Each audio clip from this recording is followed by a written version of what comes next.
The tension between Floyd Mayweather and Mike Tyson is back, and this time, it's not just noise, it's something that feels dangerously real. What started as a quiet mention has now exploded into one of the most talked about possibilities in boxing today. This isn't about nostalgia. It's not about two legends just exchanging. I think I would really kick Floyd in the street fight. Wouldn't even be no match. Any weight, any era, who would you have picked that you would have liked to fight the most? Floyd Mayweather. I love it. Mike Tyson can't stand Floyd Mayweather. He hates that. Words for headlines. This feels different. There's weight behind it. There's intent. And more importantly, there's a growing sense that something massive could actually be in motion behind the scenes. When Tyson sat down and casually revealed that Mayweather wanted to fight him, it didn't come off like hype, it landed like a spark in a room full of gasoline. Because when two names like that even get mentioned in the same sentence, the entire sport stops and pays attention. These aren't just fighters. These are eras. These are icons who defined generations in completely different ways. And now, suddenly, there's a possibility, however crazy it may sound, that those worlds could collide. That's what makes this moment so explosive. It's not just about what was said. It's about what it could lead to. Because if this turns into something real, Ali, the same fighter that got beat by a fighter with 7 fights. Every time boxing come on, you don't bring up Muhammad Ali name. You don't bring up Mike Tyson name. You always bring up Floyd Mayweather name. About Floyd talking about greater than Ali. He's very delusional. If he was anywhere near that realm of greater than Ali, he'd be able to take his kid to school by himself. There you go. Okay, he can't take his kid to school by himself. Then he talking about he's great.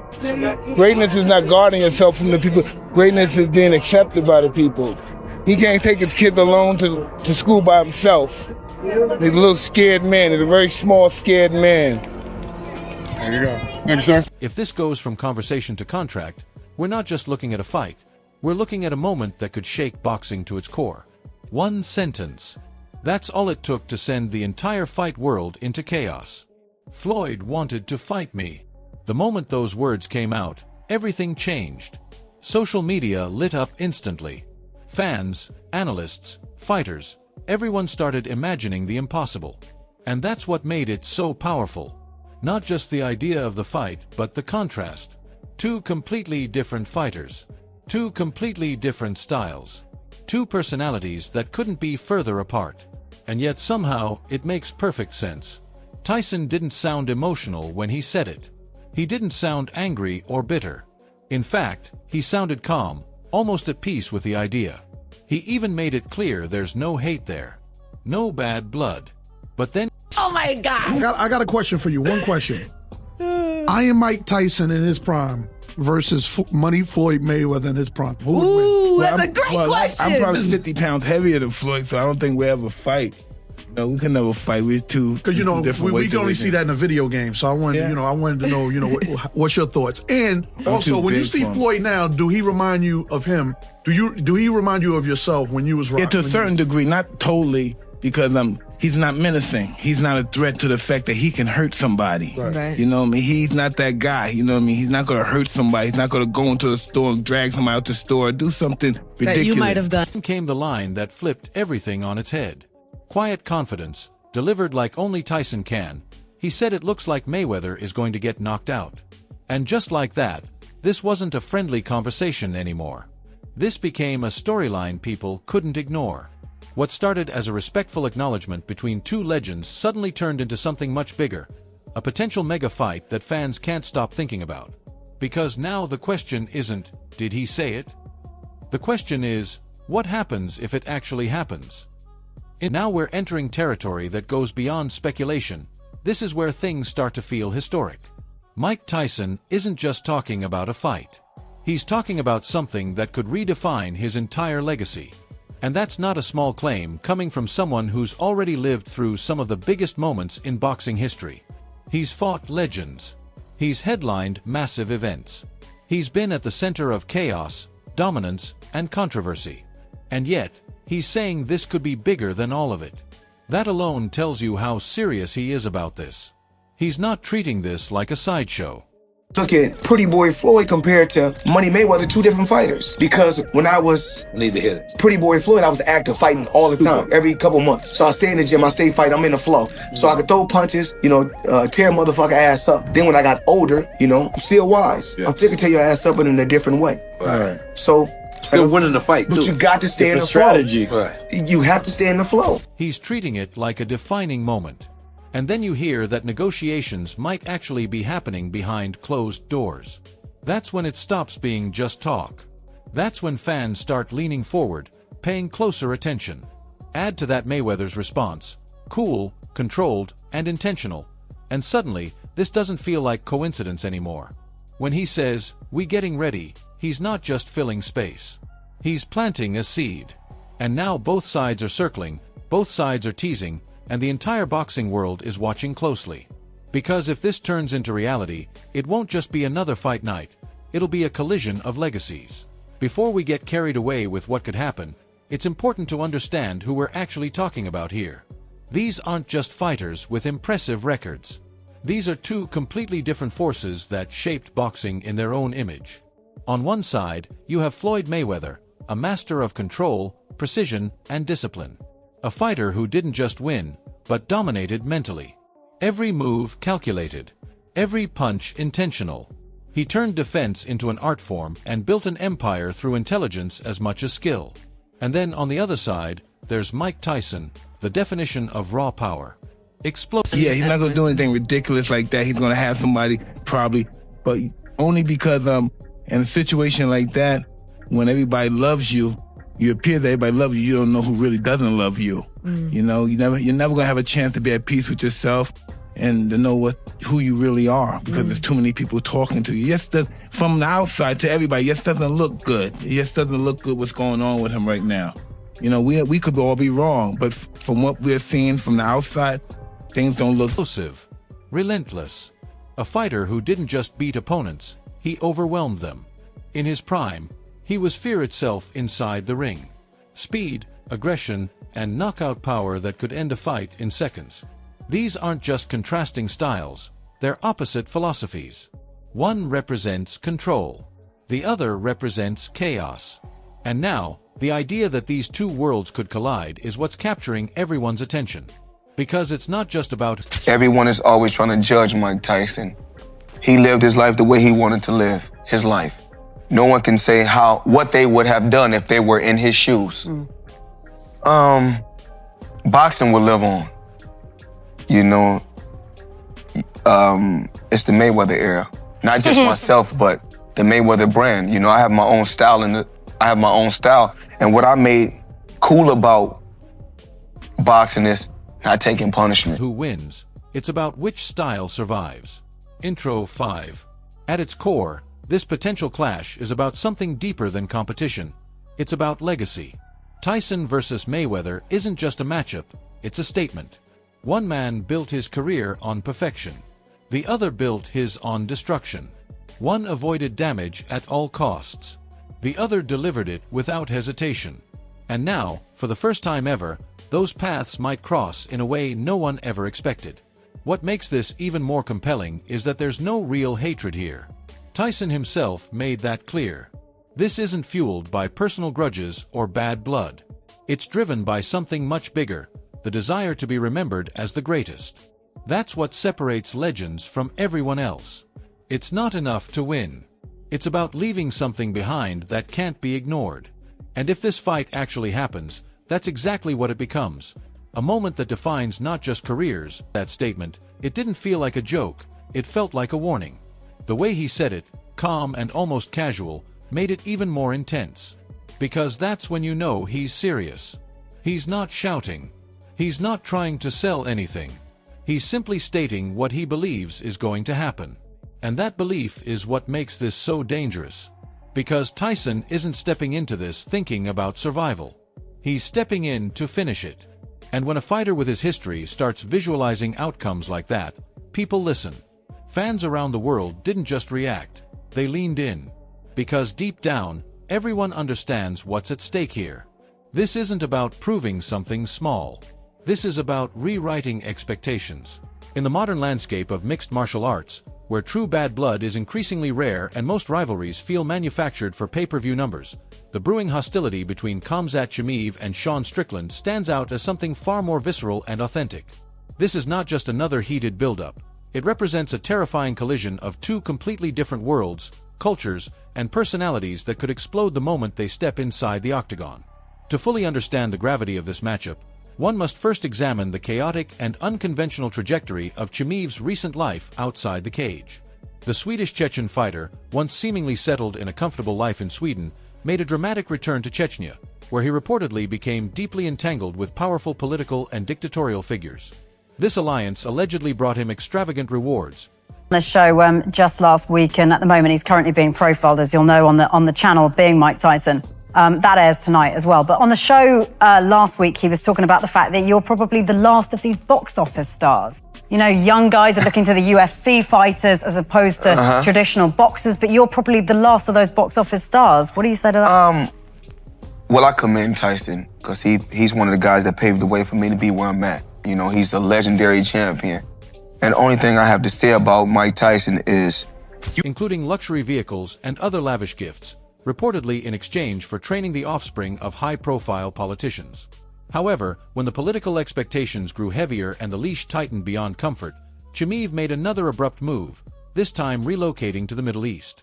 Trailing behind him were persistent rumors of cryptocurrency controversies and financial entanglements that only added more layers of mystery to his already enigmatic persona.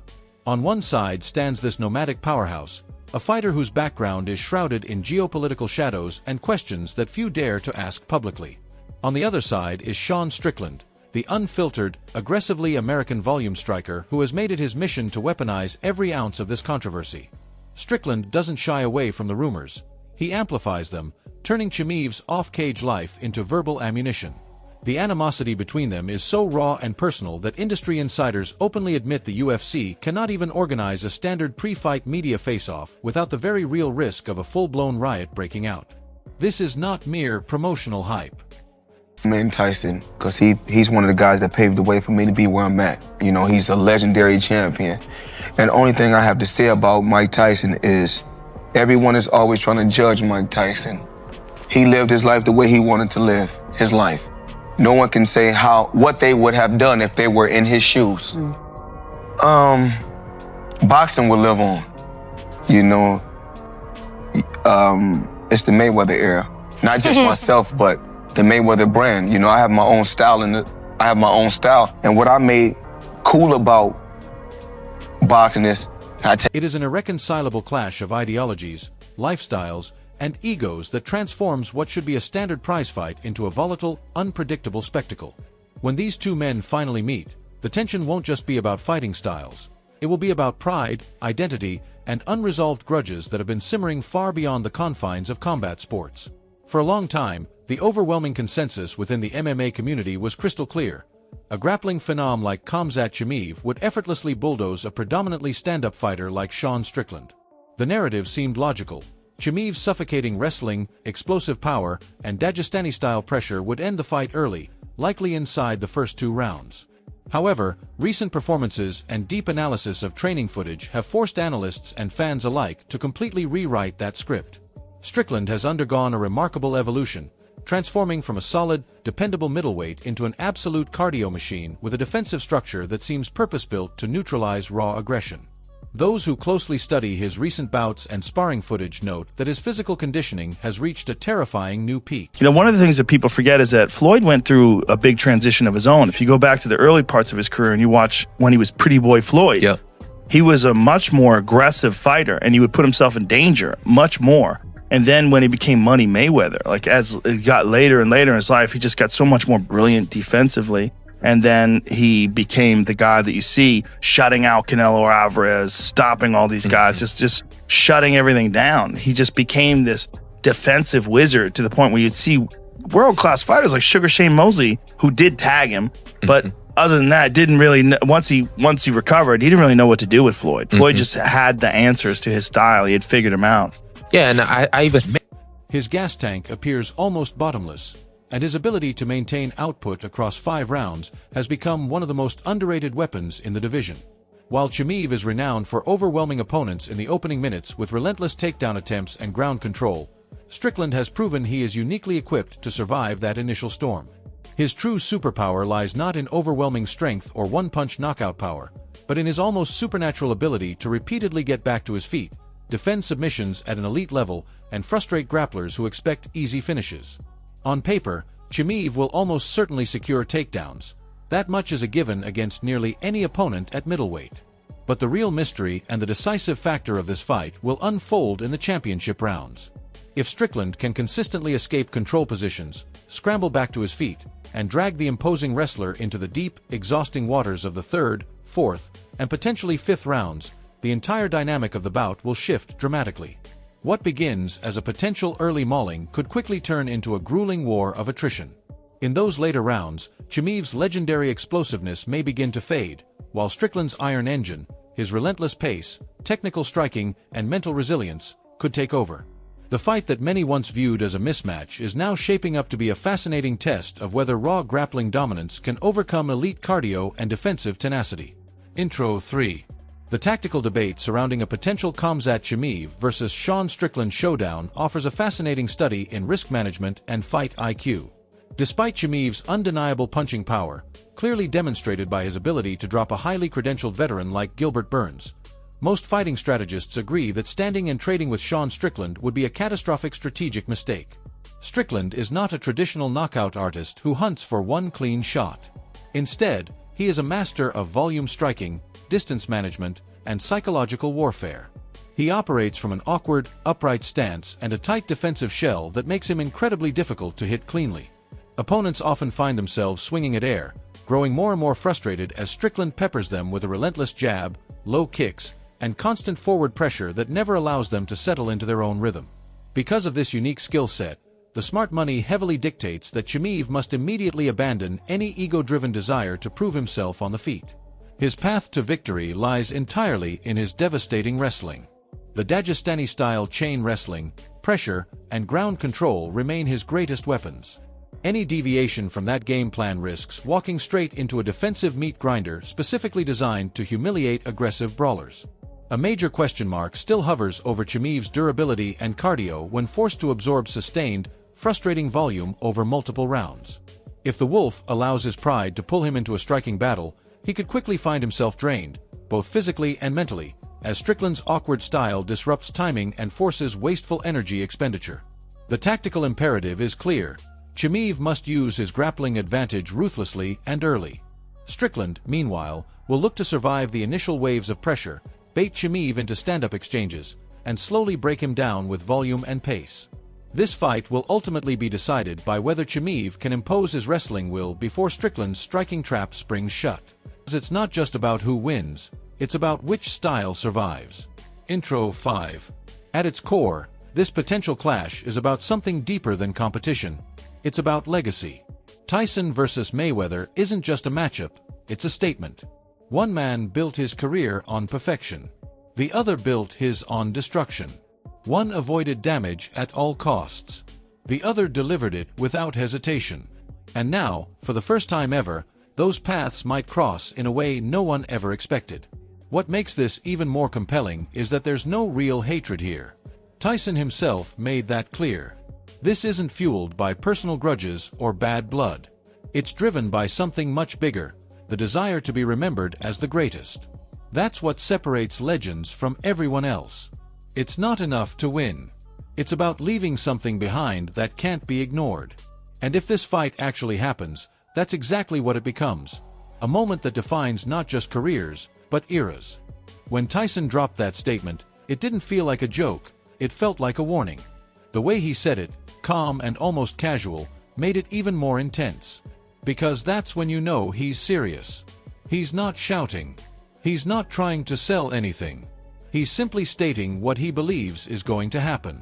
And that belief is what makes this so dangerous. Because Tyson isn't stepping into this thinking about survival. He's stepping in to finish it. And when a fighter with his history starts visualizing outcomes like that, people listen. Fans around the world didn't just react, they leaned in. Because deep down, everyone understands what's at stake here. This isn't about proving something small.